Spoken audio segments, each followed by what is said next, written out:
sani se I fesili atu pela te iloa ae tali mai o le langi se wala pele I o ela usamoa ua tuana ia tuava na tuva sao whaingata ele toe fia mana tua awa Samoa I le polonga na fua ele atua papa le puna vai o lamo Samoa le heita pipi Natali o kua puanga ele tau whaafuluina le maa o Sofia o whaiva o le tai tuila e paua mali e malo wa mali e o a whaafetai no soi fua tau tua mo Samoa uelo alo a tau sanga o oe o le toi utai a upu whai o Samoa mai le amatanga e wila wa imi fita ua vae manua I le no foa inga ae mama upea o lango o le vaawa o le atuana te taitaina e ilo alava o le tautai poto ia solo uloa e tawi mai le langi lo usoi fua tautua le heita pipi alo ia yo whaiva ia whatamani ua e masani ai lava ia tasi o le roto ma whaamua pea le atua o le a upemana e te tauai o le taua o moli atu le whaafetai I minisita uma o le maota e le tau whaailoa ina aua e ngangana o ngā luenga te le atina e ese ua manui ai Samoa ua tumapu e ai taua I motu uma o le Pasifika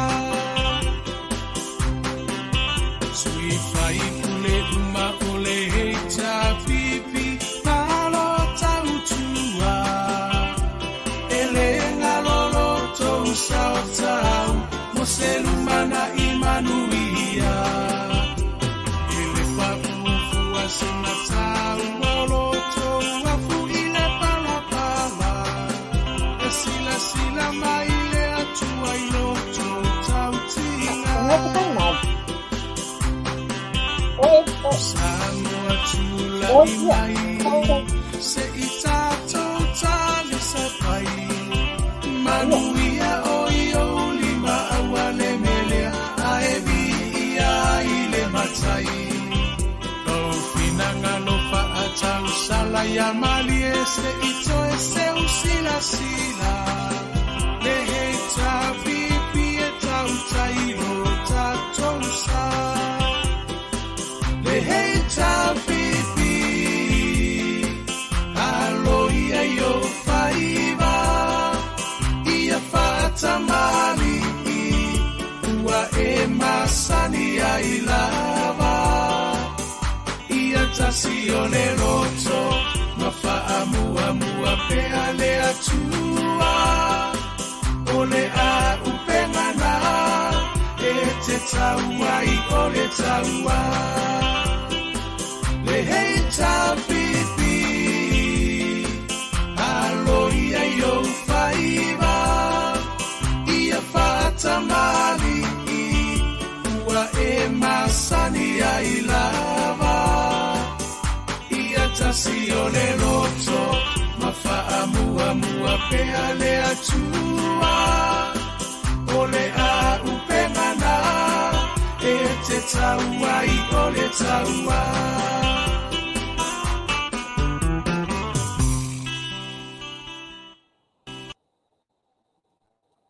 Samoa, Amuia, Watauru, Umale, Manuia, Lonfa, Amoe,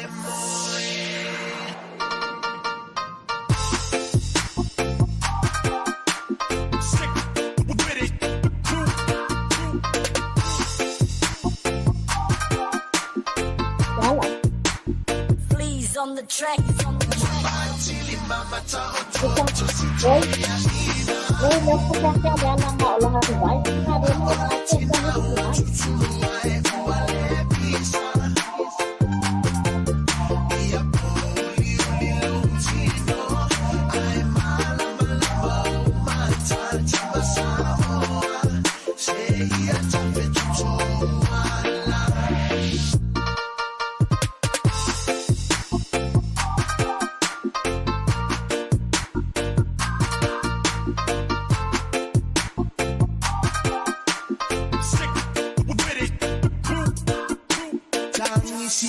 Ila ulu se bahaya ngoto olela malema sina olo uang se toto olo upale uale so uapotusia la ufa solo ele faya so ulo to aelo ita ile fa alo awe darling so ya te fa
On the track, nigga. Track, nigga. Track, nigga. Track, nigga. Track, nigga. Track, nigga. Track, nigga. Track, nigga.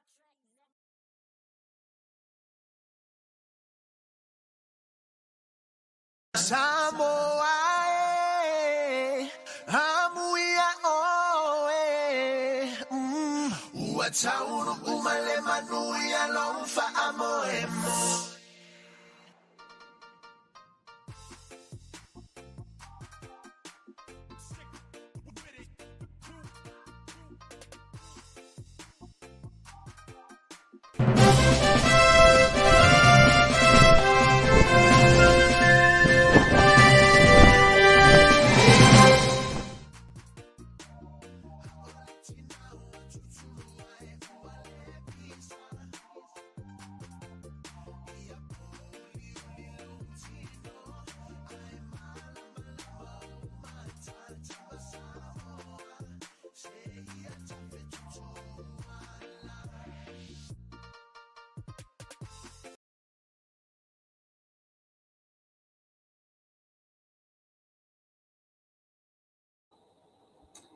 Talofa Samboa le atu pele.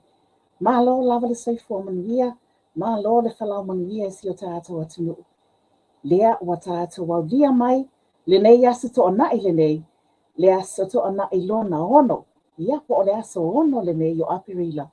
Lua afe, lua se fulu ma le wha. Taitono lo Āfea o na maua lunga le alofa ma le anga le lei o le tua. Isi o tātou atunu. Fea lava se tafo le nei ke lope o lo whapea ona e mafuta mai ai. Whaatalofa atu ma le anganga whaaloalo. Ia, a whai o le nā whaatoa e maua mai le tātou so ta inga le nei taimi. Whaatalofa atu le tātou polkalame o asa to ana ita itasi. Le tātou live update. Ia, pei ona whaatino atu I lunga le tātou so ta inga le nei po le itu lau le nei. Ale official page ale HRPP I asa to ana I po o awa uli o asa to ana ita itasi. Ia, talawai ona ele o toi po mala e le tūlanga o loo wa iai ia le whailo inga fo I po le tāpena atu a wā lava le whailo inga a le tātou vaenga whaapu whai. Pui ia a ia te tāua tangata. Ia e mai se hoi. O nai a tātou uso ia po a tātou wō o e o loo whaapeo na lātou lango ina le mau. A le vaenga whaapu whai e pui ia a ia te tāua tangata. Pei o na whai malanga atu ai mama si atu le whala si inga tā. O le awhionga le taitai whaapea fo I le sui taitai. Le awhionga le autis tusi le vaenga whaapu whai. Ia e mai se o tofi filifilia po o le au malanga sui foi o le vaenga whaapu whai e mai se le whaafali tui. Lea ua Āfea I a lau whanua ma ele sa o Amerika Samoa a wale whaamoe pei ona o alo atu ai I le aso ataea o wamana tua e kālena ese tātou ma I lātou I Amerika Samoa e ui o le asto o na I nei I tātou I Samoa ia whaapena fo I mani usila ma Australia ia e pita iani ia o le aso wharaile le nei I Amerika Samoa ia ai mai se foi o le nofoanga o lo whaapea o na whaatino ina ai le whaamoe pei ona lo alo atu iai. Ia, lea wa maita watu talu ai, ona e whai lava si whai ma whetso I o whetso ta inga.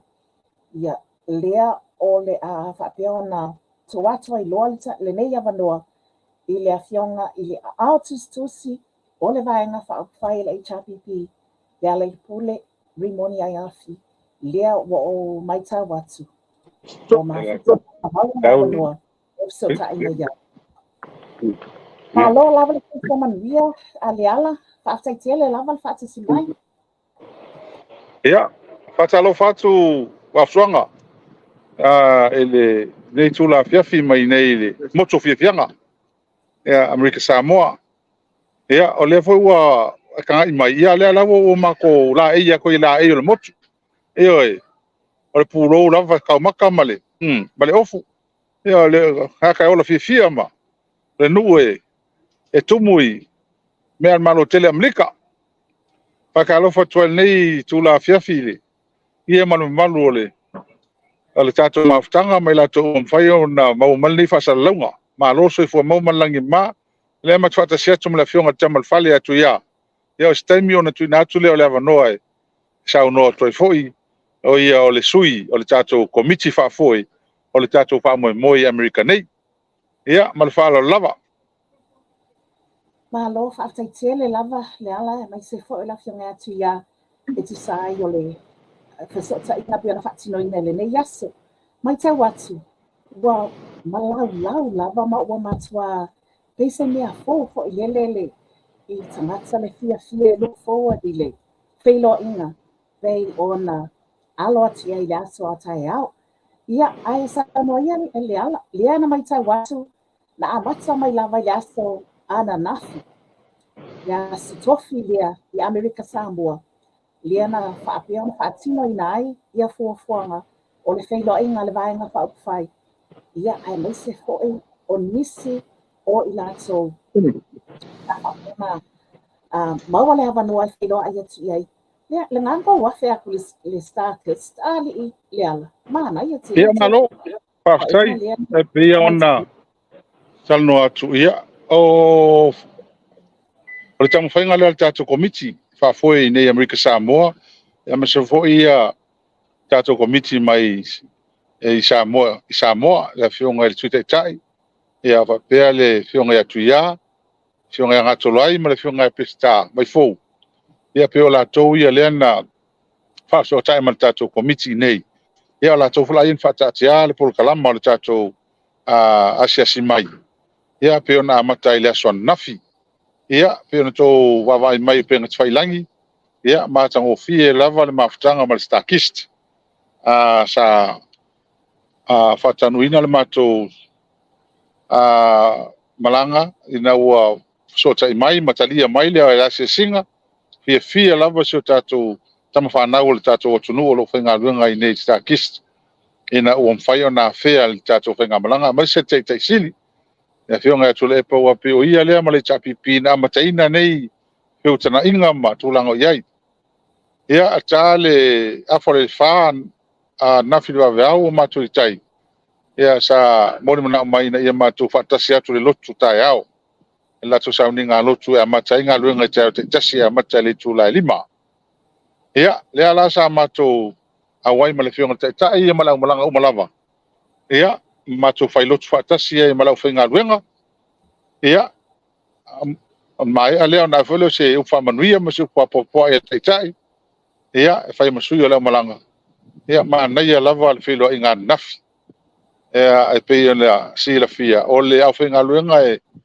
e lua Āfea 5 se lau ia le iwa sulpa sene o tangata whainga luenga ia o tamu whanau a tatou atunu mai Samoa e sifo ia ia la e maare sangi fiafiane ana nafi ma ua whilo inga ia o maea foi e pue ata whilo il tai ma whai pule ia o mo foi leo na whaftai mai leo le whionga le li pule ia mai role me alofa le whaoso malanga e se lau pusa tuna ia le ngata ia o lato me alofa tupe ia ala whao atu le astonai le asotai au ia ele malai o sunga ula i utule o le afata no el fa mo le Charles tasi tai au ia ai ona o mai le afiafi ia e tula lima anafi o fata no e lo filo inga lo ia male tato komiti fa foi nei America Samoa sa fa lato ava fatali ia mal fa le afiafi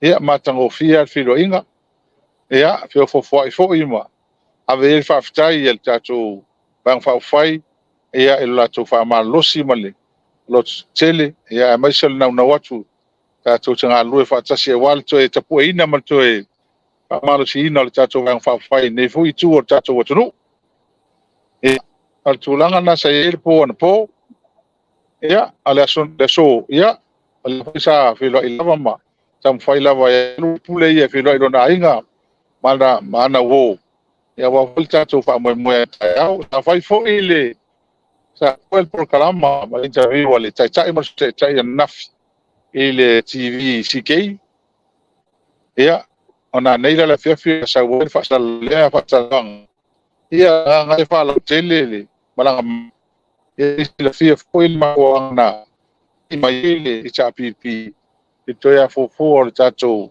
vai fa fai ia tapena ia wa fo ia le fa mai no nei ia tule palo stelle lumana nei ia ai stemi la to al proclama la so tai au mai si vai ia la sa no ila fiona tamal fale atu ia wa peo ila to ia sa ngafa ma so tainga ia mfo o mo nei finga malanga mar falo lava lo fa tele lava leala ia tsono ona o yai fa isa fo ngalo fa pena tapena ti el ni afiafi ia avalava ia por kalame e tu sai ole fai malanga tuai ia America Samoa ia e tsono le a fa pena fa po lava sa ta inga mai se fo tu langa ile fai ma tau fa le tono mai le ta inga ia wa wale o iai Samoa pe mai le wifi ia ka ko Samoa ale ala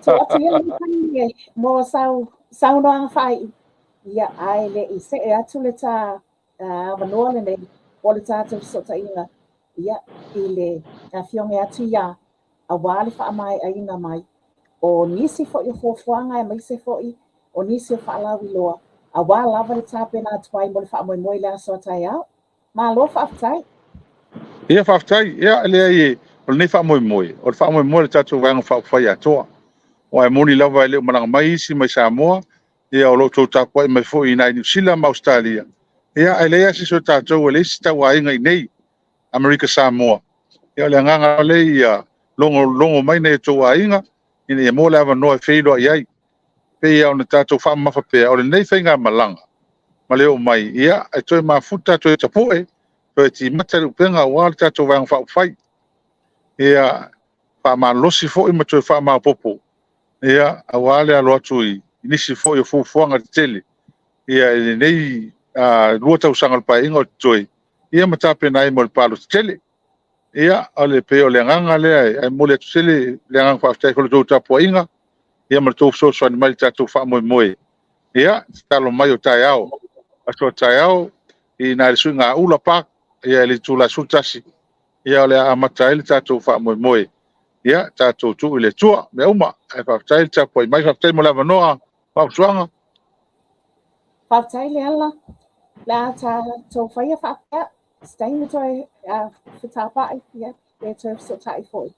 Ai mole ia ni taini, e tele lava ma whita mai manu ia fōi fuanga oma, ia e mai se fōi on whātāpea na atu, a wā lava le whamoe moe, pe ona iei le whailoa inga, o lo o, sāwi atu iai, I le ato atai. A ia manu te lima fuanga oma lava I le anga leo le tua. fa tai pa pe foi fa tai ta to ta no foi tai ao e la to la no I le fionga ia tu ia so foi ia Sai fua whātai lava le ala. Sai fua Tala manu fa ia fa lava suanga le tu ia. malo so fua Ia malo lava. e fa tai lava o di sia na o sa no le fai lau tu se o ta ang fa fai o le ya o le tele al na o fuanga ne o man futala e to fai ala o aun malanga mai le so fua manga tolai o malanga ya malanga mai to tele le solulu yo pol kalama fa ta o to lava nei na infaina fatino ina le man roti male au ngai au tel nei fai ngā malanga ina infaina to au talum to futai ia tulanga le mafutanga ia ma tangata nu I Amerika Samoa nei ala ngate le fo yo tai le malo ina ia mau pese so tanga va la lata tatu tangata ia malwang fa fai re cha pipi pela ona ia pol kalame wo umana to faina to lawina le sunga fai lautus ia pol kalame lava na fa ta to wale tulanga wa ole ngai au tia le fa mo male elo tasi el to fa le fionga tai malwang fa fai ina fai no mau le so tainga miltino ma fautuam to e au talum me uma fa le leia ia tulanga o le komiti nei mau se maftanga va lata so tanga va lata so stain ia watu la o me fai tatu van fai a le ngate le o le tau lava o le fei loai ma tanga palo te pela van se fia tu sa malivas full percent pe tau ia la fenga luanga sta kesto o poluma ia ngata foi leo la tu matua lo to tele lo Āfea pa au nei ia la to uma pa lo te polu ia la to fa down nei lem fa pa lo te Amerika Samoa o so tanga va latel na em fa nga lu fa tasiai ia lo Samoa fa pe foi Amerika Samoa nei inem fa ma sia tanga tau mai fa tino la to wa ya tau e pa lo tai mo manuio o so sa tu no wai fa au la lo tang fa longo la fiona te tai ia fa ta wa ina la palota o le palota le mesili na taua ia ua lava se tulanga manuia o me nei o whainga malo ia pe o tulanga na lo tau whātau toto iai o le me lava lo manatu iai wafusuanga ia lava tangata o le mamaru fwela tunu o mwhaida awa ia tulia soa tai au ia e valaua to fo ili pa ia o ai a mau mai nei whasalunga e taua lava le tātou mafuta ma lulu ao ma whātaufa ia la foi se meu fa fasili ai le malu la tunu ia mo la va no en fain fa fogai e sa no foi la fionga le tai mal tatu vang fa fai pe o tulanga na lo tau mali li fa ia tulanga le fa mo e pa swang Whātai lava tu ia, lea na e mua I sang loa I le taimi o mawai. O le Āfea o na Āfea ele'ele sā o Amerika Samoa I whainga malanga. Lea la ua tau I whanua le whainga malanga pi ona iai le whailoa inga le ulu ai whailoa ina na whaatinoina. Ia pe ona iai fo'i ia le aso ana nafi, ia ma le awai atu ai fo'i i tā le sanga po o le whona te talo sa whaapea o na tā penaina ia po tūlanga māsani fo'i lava. Lea le māsani iai le whale whengaluenga a le Star-Kissed i Amerika Samoa. Wai pei ana mālia i le whaasoa neita ele nei i tūlao le aso. Oka le toa tele o le au whengaluenga a le Star-Kissed. Lua Pone afe lava. lima sa elese whainu mira lai titi. Moi Ala lava. afe o le lima fulu a sene o le nā lua afe lima se lau o i lātou na whaapeo na autova a mai ma whai malanga mai mai i polu ma au ma wai tutuila ona o le tele fo i onisi o polo kalame au tu sa whaapeo na tā pena iai le HRPP le taimi o mawai. Ia Ali lava. o le asau whina ngalo le asau manati iai i lawa fionga lava ia wai te tonu o lewa fo'i ia se vai tau o le soifuanga o e soifua ne ai le motu o meleki. Lea sa Me o lava. tō whaangi mai sa whaatali i le tātou atunu po le tātou mālo fo'i o e langolango ina le mau o le HRPP. Ina ia whaapeo na siva mai matali mai i tu sai o le vai o mai. O le Ia asa pe lava mafasuanga ona e saunoa ai.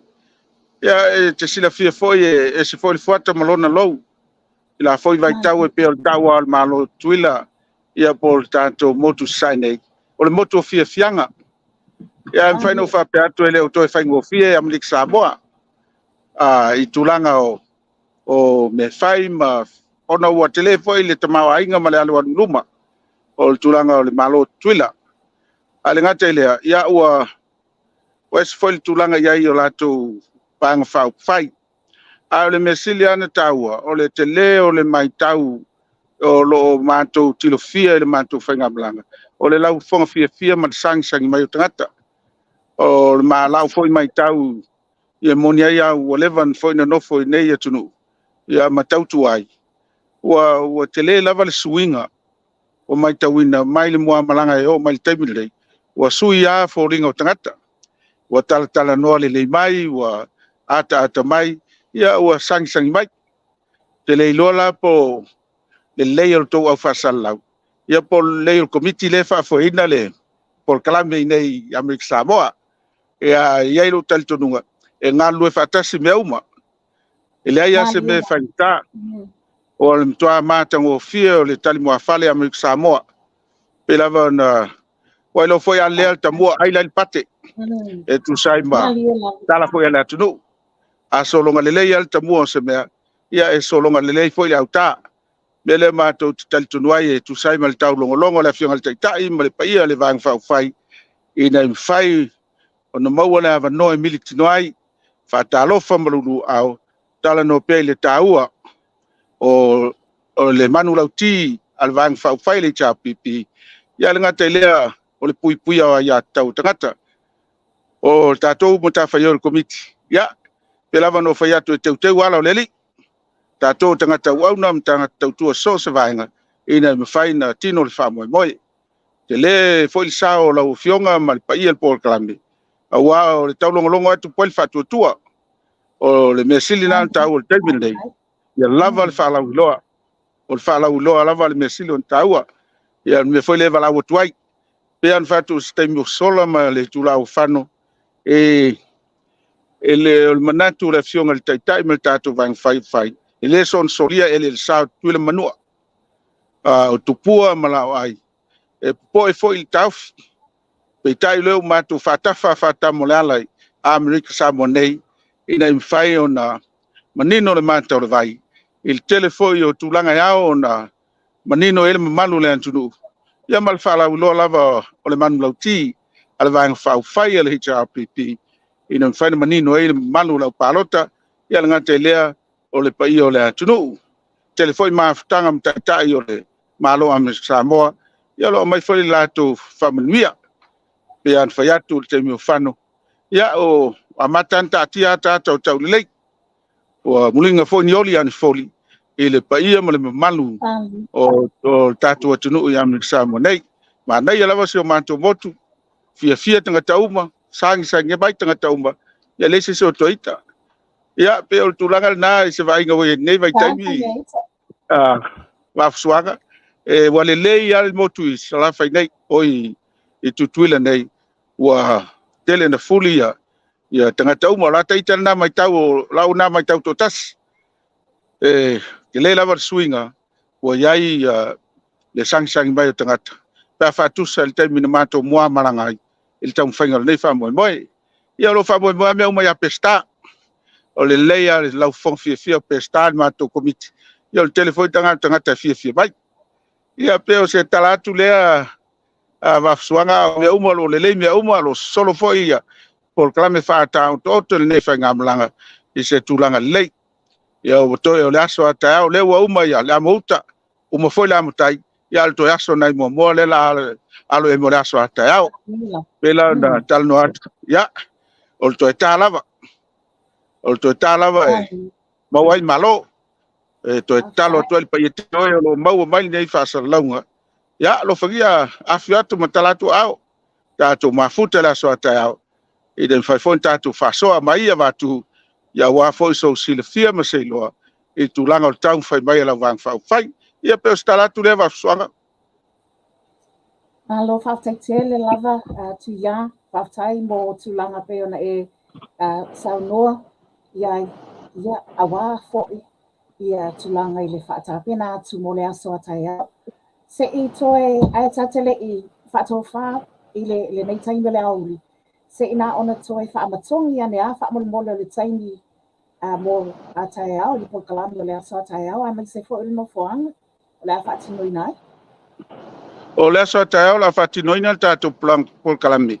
Ile paka o ta fonga yutulei. Ile fale le ole por maunta ole sunga ula. Maunta fole tono paka o ta fonga. Yo na le la fail tatou felo inga la so tau le manatu level committee. Ina mo fai on sa loto ia tangata ia Āfea. Pelava na fai atu te mo fano mo le tula o sola. Le ai nisi fuanga ma fai tu atu. Paulava le me ia mau le sa tonga ia matelele lava noa Āfea e mamalu le atunu fatasi atu tatu famoe o le aso la tau su ngā ula el paka o ta whaunga iutulei I le tulas fulmaltasi il tau io na mata foi le sauni ngalotu ia ma se saunuanga le fionga le taitai ia na mo foi le lava noa le atunu ia a foi ni fisili ai o fia lava le fionga le taitai ma le vang fau fai tau foi atu sfam talanga tu sai ma le finangalo le tatu tunu ia ona fasolo ele fia tatal faili mo fol papa kiu vela ia tu sai ma le aso tau pel por kalamana tau le sauloto faso ai le se papu ipui le fai tonus fale you are welcome anytime welcome all a fio mai ma tala mai au o le por kalama te tala mo so seis ina mfano mo wala no tanga tauma pe o le tulanga na tatu fa mo le aso tau o la fai le paka ta fonga yutulei le tula sumatasi le motor suinga ula le paka lava ta fonga yutulei yo se to famnato atuna tu sai mal taimel mal no fonga fatino alta to fa mo Whawtaitele lava tu ia, taimi whape nei sa o kala kamaiki. Mai wepe anga yeng mako apa au whangu Āfea nei yats. Ia. Ai se ia. Tātou te whaia le upu. Talitono. Ele sili lava le ta ilo le tāpua. Le amātou tāpua. Ia o te whaia. Mani ia tele lava. Ia le tāpena tuai mo le aso atai au. Ia whapeo o na maua se langi le lei. Ia maua se lao mātango fie. Ia awa lava le tāpena atu. Le ngā tau fionga ia ai se fo'i. O le a fionga le taitai. Ia o le sui taitai. Whapea fo'i le fonga o le vaenga whaakuwhai. Mo le whaamoemoe atai au. Ia, o le atati atu nei taimi. Mo sau toe sau noanga. Ia bata whaamawai lua. Ia awai tantono lo whapea o na iai fo'i nisi o fo'ofoanga lo tāpena atu iai mo le awhiawhi nei. Ia, a nisi fo'i. Kailawa wafsuanga ele ai se si fam talanga Paua le ia lo pangia le tu fa mo la so tao to vala watu pa ia mal malu tan so tunu ia lo mo sa tonga te Āfea ta tu fa so la so tao le paka ta fa ngai tu lei ile mount o swinga ula mo le tu la fa tele va swanga fa malo tu tua fa malo lango le ta tu vang fa fai ia ma tu tal tonu le level ta tu tau longo e tu poi foi fa tu le malu le tu ia se tala le nei tu la le afiafi ia lo fangia fa manuia le tua i toenga por kalama nei afiafi ia so i fua mai manuia So for you mon nei taimi whaaftaitele le mafuta mai tu ia ta dai whaasai fua. fa so i fua Ia, mahalo whaaftaitele lava le mafuta mai si tātou atu nuu. Lea ua mai tau atu ua ono minute te ai le tu lai 5 ia i mātou i New Zealand ma Samoa nei ma le isu ia le kainia Samoa le fo ia i le isu ia le kainia mākou New Zealand. Ia, ai mo moli atu le whaaftaitele lava i le paia ma mamalu lasi si o tātou atu nuu mo le mafuta mai i le nei lava aso pe ona tu atu ai fo'i ia le tātou promo i le afiafi nei po le ao uli nei. O le afiafi nei ma lona polokalame. Ia o se polokalame pu'u lava o se fesootaʻiga pu'u. Se i tau lava ina whaamatoni mai ai, ia ma whaailoa mai fo'i. Ia tulaga lo'o iai, ia le whaatapenaga. Ia po le tāpena atu fo'i, a le vaega whaauwhai a le HRPP. Ia auā lava le latou feiloaʻiga i le aso a taeao. Ia ma o tātou uso i le motu i sasaʻi. Ia po o le motu fo'i, ia po le malo o Amerika Samoa. Pei ona Āfea ai i lenei taimi o le tausaga, ia po lenei fo'i vaitau o le masina i le whainga malanga. A le HRPP mai pe tesa, ia po o Samoa, ia le nā o lo'o whaapea ona tātou moli mawina, pe ona iai le whaasoa, ia po o saunoanga fo'i mai le awhionga le a au tusi o le vaenga whai whapena fo'i, le sui o le community whaafoe, a le HRPP, ia le awhionga ia tu ia mātango fie ia tūlanga i lo lātou lua i taunu o atu, ia mai se fo'i o nisi o polokalame lea sa whaatinoina, ia wā lava le tāpena atu ai mo le whaamoemoe. Se tu atu lava le tātou wata le tasi, ia ona tātou whaamawai ai doa lea a mo le polokalame, o le nei afiafi whaaftaitele lava le mafuta mai.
This opportunity to, talk briefly and discuss the purpose of our trip to American Samoa. And we kick off our visit this morning at the Starkey's company. And we are so grateful to the employees who joined their prayer meeting this morning at 5:30 a.m. And we were so grateful to them and to express our gratitude for receiving us this morning, and in particular the management. So they were wonderful, so wonderful to us. The door is open. And of course, to vote for Ijapi.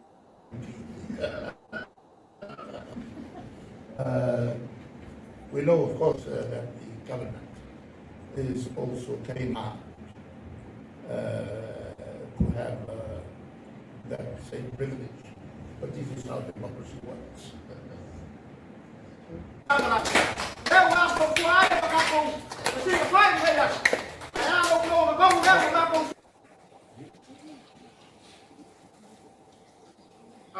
Forward to la wiki mai fai na mananga ngei.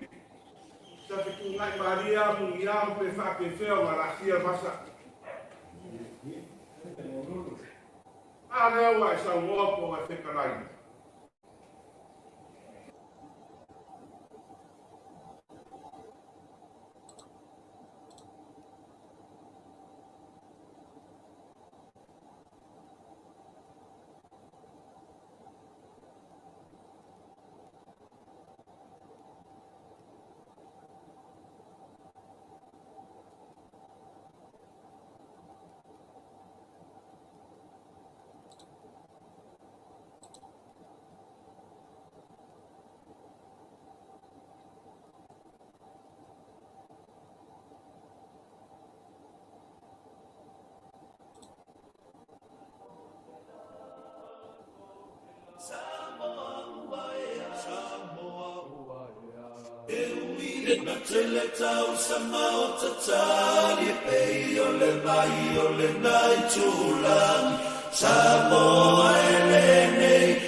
Tele tau sama o tatali pe o le mai o le nai tulang Samoa ele nei wa au mai fa ali ali